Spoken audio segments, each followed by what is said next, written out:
Kembali di channel YouTube Agathos Adelphos. Salam waras, cerdas, bijaksana. Dalam seri mujizat. Berani, kompeten, efektif karena Roh Kudus. Mujizat. Mujizat adalah perbuatan ajaib terjadi secara supranatural. Akal yang terbatas tidak mampu. Akal yang terbatas tidak sanggup menerima. Tak sanggup menjelaskannya. Itulah mujizat. Walaupun begitu ada 3 pandangan terhadap mujizat. Yang pertama, tidak ada mujizat. Cerita mujizat itu adalah dongeng. Mujizat langsung sudah berhenti. Kemudian yang ketiga, Tuhan memakai proses secara alami, tetapi Tuhan masih juga memakai mujizat secara langsung. Mujizat dipelihara Tuhan lewat burung gagak. Nah, itu pada materi yang lalu. Elia berada di tepi sungai Kerit. Mujizat dipelihara oleh Tuhan lewat janda miskin. Nah, kali ini menjadi pembahasan kita. Biarpun miskin, tapi tetap jadi berkat. Miskin, jadi berkat. Miskin, tapi tidak pelit. Walaupun miskin, tetapi dermawan. Lebih berharga memberi daripada menerima. Memberi adalah gaya hidup. Jadikan memberi gaya hidup kita. Saya gemar memberi. Saya punya prinsip dan saya juga ajarkan prinsip ini. Jangan tunggu cukup baru berbagi. Jangan tunggu kaya baru memberi. Saya ajar istri saya memberi. Saya dorong anak-anak saya berbagi. Saya ajarkan pada siswa saya tabur. Nanti kamu akan tuai. Saya ajarkan kepada jemaat juga. Kasih. Investasi. Terhadap hamba Tuhan. Terhadap orang miskin. Terhadap janda dan yatim piatu. Hari ini kita belajar berbagi. Didorong untuk memberi. Melalui seorang janda miskin di Sarpat.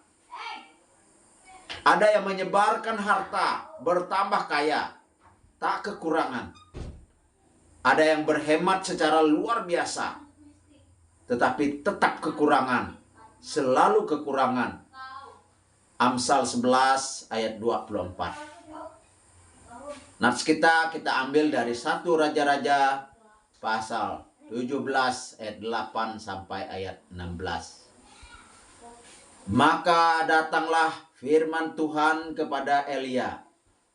Bersiaplah, pergi ke Sarpat yang termasuk wilayah Sidon, dan diamlah di sana. Ketahuilah, aku telah memerintahkan seorang janda untuk memberi engkau makan. Sesudah itu ia bersiap lalu pergi ke Sarpat. Setelah ia sampai ke pintu gerbang kota, tampaklah di sana seorang janda sedang mengumpulkan kayu api. Ia berseru kepada perempuan itu, katanya, "Cobalah ambil sedikit bagiku air dalam kendi supaya aku minum." Ketika perempuan itu pergi mengambilnya, ia berseru lagi, "Cobalah ambil bagiku juga sepotong roti." Perempuan itu menjawab, "Demi Tuhan Allahmu yang hidup, sesungguhnya tidak ada roti padaku sedikit pun, kecuali segenggam tepung dalam tempayan dan sedikit minyak dalam buli-buli. Dan sekarang aku sedang mengumpulkan 2 potong kayu api. Kemudian aku mau pulang dan mengolahnya bagiku dan bagi anakku. Dan setelah kami memakannya, maka kami akan mati." Tetapi Elia berkata kepadanya, "Jangan takut, pulanglah, buatlah seperti yang kukatakan. Tetapi buatlah lebih dahulu bagiku sepotong roti bundar kecil daripadanya, dan bawalah kepadaku. Kemudian barulah kau buat bagimu dan bagi anakmu. Sebab firman Tuhan, sebab beginilah firman Tuhan Allah Israel. Tepung dalam tempayan itu tidak akan habis, dan minyak dalam buli-buli itu pun tidak akan berkurang, sampai pada waktu Tuhan memberi hujan ke atas muka bumi." Lalu pergilah perempuan itu dan berbuat seperti yang dikatakan Elia. Maka perempuan itu dan dia serta anak perempuan itu mendapat makan beberapa waktu lamanya. Tepung dalam tempayan itu tidak habis, dan minyak dalam buli-buli itu tidak berkurang, seperti firman Tuhan yang diucapkannya dengan perantaraan Elia. Saudara-saudaraku, itulah firman Tuhan yang kita baca. Apa maksud Tuhan Allah memelihara janda? Coba kita pikirkan dalam banyak posisi. Pertama dari posisi Allah atau dari sisi Allah. Allah Maha Tahu. Allah Maha Kuasa. Allah berhak mutlak menentukan kepada siapa Ia berkenan membuat mujizat. Ia Maha Tahu siapa yang paling memerlukan mujizat. Coba kita pikirkan dari sisi Elia. Elia mengerti maksud Allah. Dia percaya apa yang akan diperbuat oleh Allah. Elia perlu Allah, dan Elia perlu keluarga janda itu. Dari sisi janda dan anaknya. Janda dan anaknya itu memerlukan Allah. Janda dan anaknya itu memerlukan Elia. Janda dan anaknya itu memerlukan hidup yang dipelihara. Saudaraku, tidak ada catatan mengapa ia jadi janda. Mungkin karena perang dan suami janda itu sudah mati. Dari bacaan kita tadi, kita melihat ada proses terjadinya mujizat. Mujizat bisa terjadi jika mendengar firman Allah, baik perintah maupun janji Allah. Mujizat bisa terjadi di dalam pergumulan. Apakah mau mempercaya Allah atau tidak? Mempercayai firman Allah atau tidak? Dalam benak janda, dia berpikir, rasa-rasanya kok tidak masuk akal. Tetapi dia bertindak, dia melakukan apa yang dipercayainya. Setelah dia pikir-pikir, iya, apa ruginya kalau saya percaya? Apa ruginya kalau saya melakukan firman Tuhan? Dan mujizat pun terjadi karena percaya. Percaya itu karena dia mendengar firman Allah. Dia melakukan tindakan karena dia percaya akan firman Allah dan akan janji Allah. Dia bertindak dan terjadilah mujizat. Apa yang terjadi? Mujizat apa? Segenggam tepung itu tadi tidak habis-habisnya. Ketika diambil, nampaknya habis di dasar tempayan, tetapi rupanya masih ada. Dia buat begitu tidak begitu sampai dalam waktu yang lama. Sebenarnya apa yang sedang terjadi, saudara-saudara? Kita lihat ini fakta bahwa janda itu sangat miskin. Punya tempat tinggal yang sangat sederhana. Tepung dan minyak sisanya tinggal sedikit. Alkitab menjelaskan segenggam. Cuman tidak dijelaskan berapa banyak minyaknya. Ya, kita katakan mungkin 10 sendok lah. Nabi Elia memintanya. Apakah tidak keterlaluan nih? Ini keterlaluan nih. sudah sedikit minta lagi. Saudara-saudaraku yang saya kasih di dalam Tuhan, justru dengan cara meminta itu, dan dengan cara mempercayai firman Tuhan, dengan cara bertindak, justru Elia ingin membantu dengan cara yang ajaib. Itulah mujizat. Awalnya janda menjelaskan kondisinya. Awalnya janda menolak permintaan nabi itu dengan cara yang halus dan sopan. Namun Elia menyampaikan firman Tuhan, meyakinkan janji Tuhan kepada janda itu. Firman Tuhan adalah bahwa tepung dalam tempayan tidak akan habis-habisnya. Dan minyak dalam botol atau dalam buli-bulinya tidak akan kering, tidak akan habis. Sampai hujan turun. Boleh juga setelah hujan turun, musim tanam, sampai dengan menuai. Tidak dijelaskan di situ. Hanya sampai hujan turun. Kalau hujan turun lalu belum ada bahan makanan kan susah juga. Jadi hujan turun, orang mengolah tanah, lalu panen. Nah, kira-kira seperti itu. Janda percaya, janda bertindak sesuai dengan mujizat yang terjadi. Saudara-saudara yang saya kasih di dalam Tuhan, dalam hal ini kita mendapat pembelajaran. Saudara-saudara, Tuhan bekerja tanpa batas. Tuhan memakai hanya tepung dan hanya minyak. Kita flashback saat Elia di tepi sungai Kerit. Tuhan bekerja tanpa batas.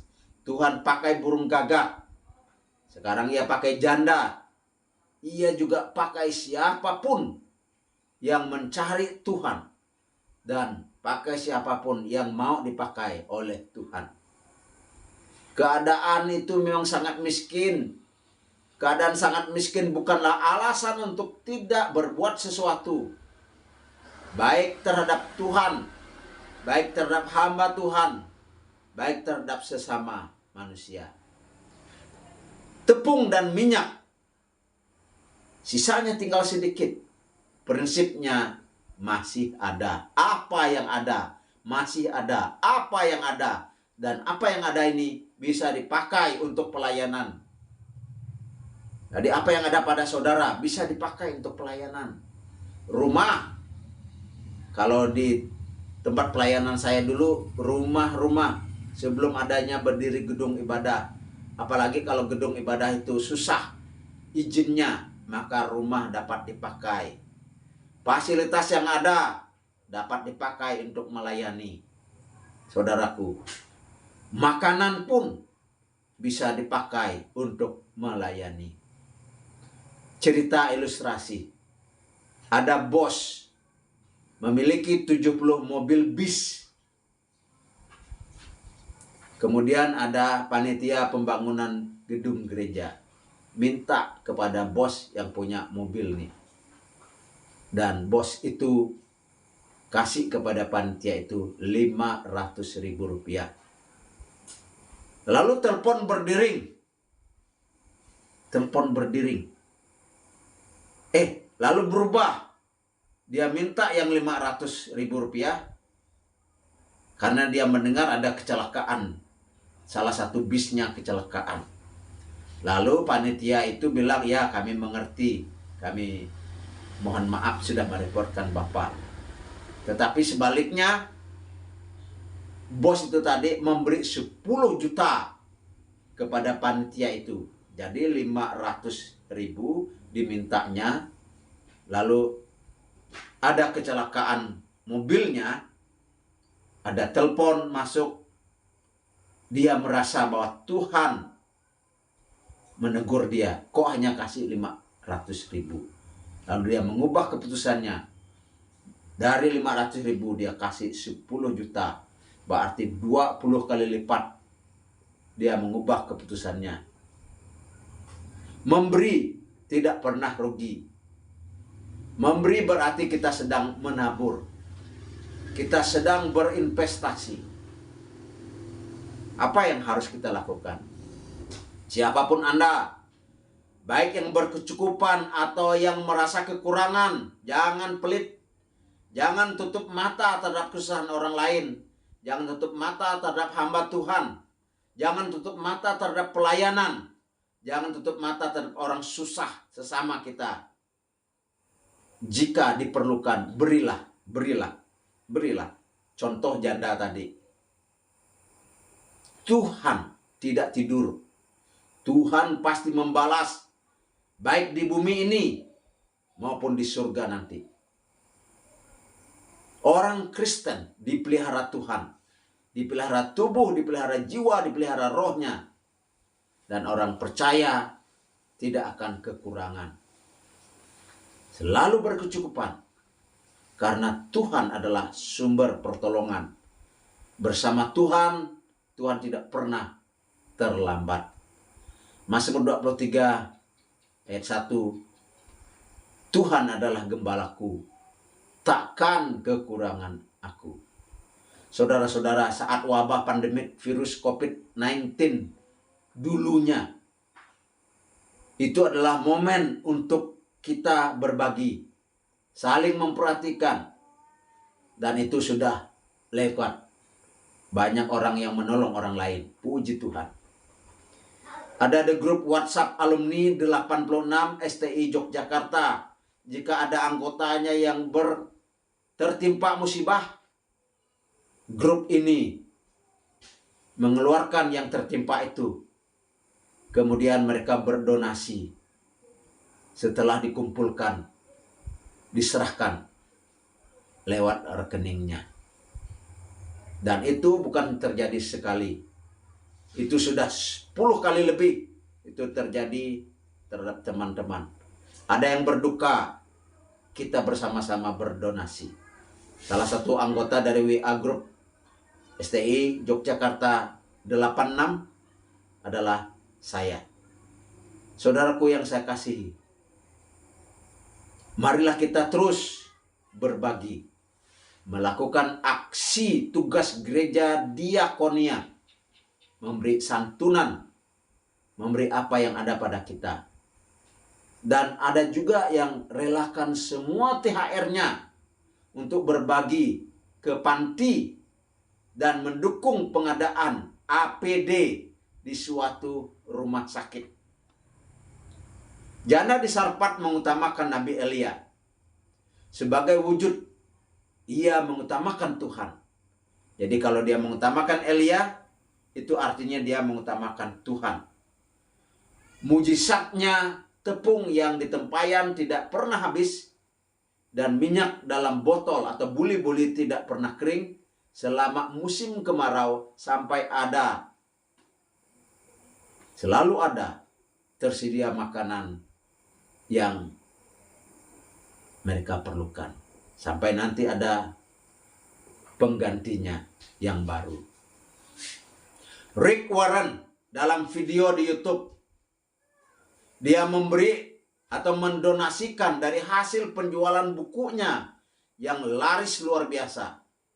Tidak tanggung-tanggung, dia memberi 91% untuk pekerjaan Tuhan. Baik penginjilan maupun sosial.